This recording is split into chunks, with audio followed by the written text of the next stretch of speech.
Spray ಜಾಸ್ತಿನೂ ಕೂಡ ಮಾಡಲ್ಲ ನೋಡಿ, ನಾರ್ಮಲ್ ಆಗಿಷ್ಟು. ಕರೆಕ್ಟಾ? ಸೊ ಈ ಥರ ನಾವು ಇದನ್ನು ಸ್ಪ್ರೇ ಮಾಡ್ತೀವಿ. ಸ್ಪ್ರೇ ಮಾಡಿದ್ಮೇಲೆ ಈ ಥರ ಅಪ್ಲಿಕೇಟರ್ ಇರುತ್ತೆ, ಟೈರ್ ಪಾಲಿಶ್ ಹಚ್ಚುವಂಥ ಅಪ್ಲಿಕೇಟರ್ಗಳು. ಇದು ನಿಮಗೆ ಸಿಗುತ್ತೆ ಅಮೆಝಾನಲ್ಲಿ, ಎಲ್ಲ ಕಡೆ ಸಿಗುತ್ತೆ. ಈ ಥರ ಅಪ್ಲಿಕೇಟರಿಂದ ನೀಟಾಗಿ ನಾವು ಈ ಥರ ಹಚ್ಕೊಂಡ್ಬರ್ತೀವಿ. ಸೊ ನೋಡ್ತಾ ಇರ್ಬೋದು ಹೇಗೆ ಹಚ್ತಾ ಇದ್ದೀನಿ ನಾನು ಅಂತ.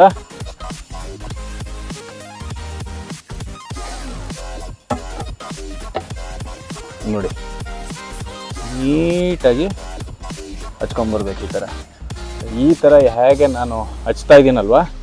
ಸೊ ಇದರಿಂದ ಏನಾಗುತ್ತೆ, ಕಂಪ್ಲೀಟಾಗಿ ನಿಮ್ಮ ಟೈರು ಬ್ಲ್ಯಾಕ್ ಆಗುತ್ತೆ, ಗ್ಲಾಸಿ ಫಿನಿಶಿಂಗ್ ಕೊಡುತ್ತೆ ನಿಮಗೆ. ಕರೆಕ್ಟಾ? ನೋಡ್ತಾ ಇರ್ಬೋದು ನೀವು. ಜಾಸ್ತಿನೂ ಹಚ್ಚಿಲ್ಲ ನಾನು ನಿಮಗೆ. ಜಾಸ್ತಿ ಹಚ್ಚಿದ್ರೆ ತುಂಬಾ ಗಲೀಜಾಗೂ ಕಾಣುತ್ತೆ. ಸ್ವಲ್ಪನೇ ಹಚ್ಬಿಟ್ಟು ಈ ಥರ ನಾವು ನೀಟಾಗಿ ಒರೆಸ್ಕೊಂಡ್ಬಿಡ್ತೀವಿ. ಸೊ ಅಪ್ಲಿಕೇಟರ್ ಏನಕ್ಕೆ ನಾವು ಯೂಸ್ ಮಾಡ್ತೀವಿ, ಕೆಲವರೆಲ್ಲ ಈ ಸ್ಪಂಜ್ಗಳನ್ನ ಯೂಸ್ ಮಾಡ್ತಾರೆ ಹಾರ್ಡ್ವೇರ್ ಅಂಗಡಿಗಳು